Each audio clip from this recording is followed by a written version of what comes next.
Welcome back. This is the Christmas edition of Meals Without Meat, and I am making something super hearty, something that I've missed since becoming a vegan, and thanks to PETA I get to have it.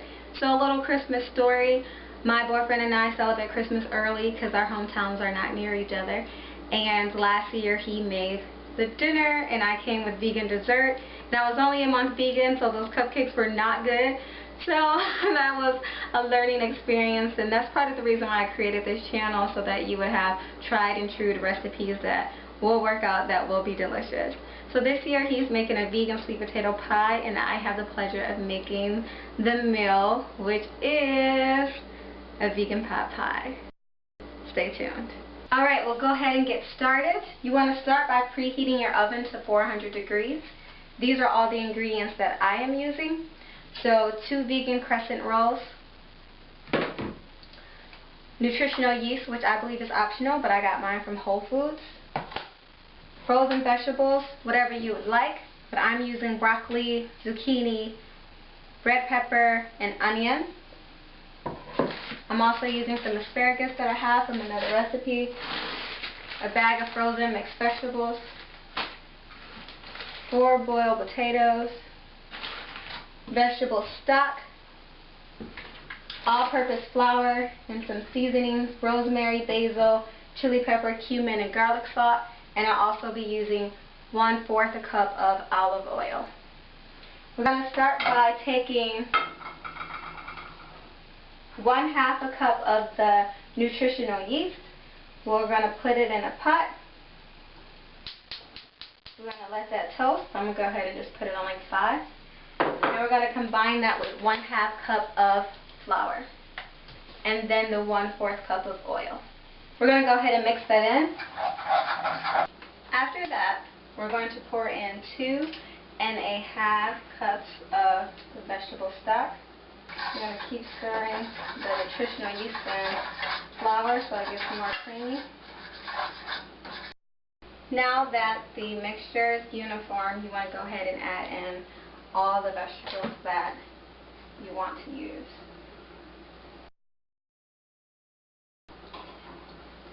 And this will cook on like medium for 5 to 10 minutes. While that's boiling, I'm going to go ahead and skin the potatoes and slice them up into smaller pieces. They don't need to boil at the same time, the entire time, because I've already boiled them. They're done. But we do want to make sure they get in before the 10 minutes is up, so all the flavors can kind of soak in. Okay, I've added the potatoes to the mixture. Now I'm going to move on to rolling out this dough. You could obviously make your own dough, but I am strapped for time. Linda, listen.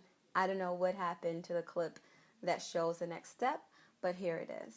You're going to take the dough that you rolled out, put it in an 8½ to 9-inch round pan, smooth it out across the bottom and up against the sides, put it in the oven that was already preheated at 400 degrees. Let it cook for 5 to 10 minutes. You don't want it to cook completely because it's going to go back in the oven later. While that's baking, you would want to have rolled out the other dough for the top of the pie, and your vegetable mix should still be on the stove. Let's go ahead and take the pastry out of the oven.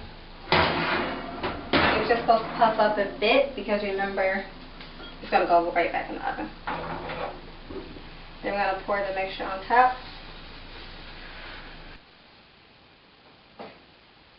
Okay, so you want to take it, put it on there, and kind of pull it over the ridges.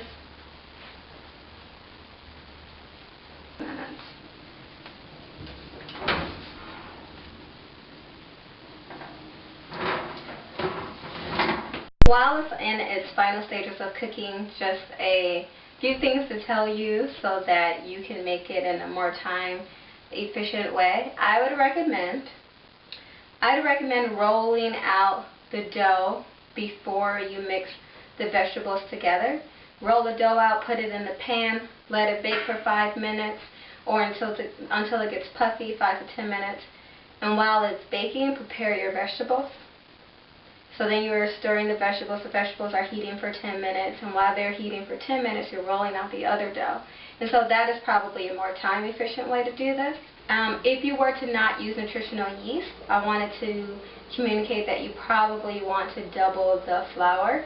You would want to play with it and test the thickness after you add the vegetable broth and stir it so it becomes one. But I would assume that because you don't have the nutritional yeast anymore, that you would want to supplement that with a flour instead. But I have not tried that. You saw that I used a half a cup nutritional yeast and a half a cup of flour. But if you don't have nutritional yeast, I think that that would work just fine.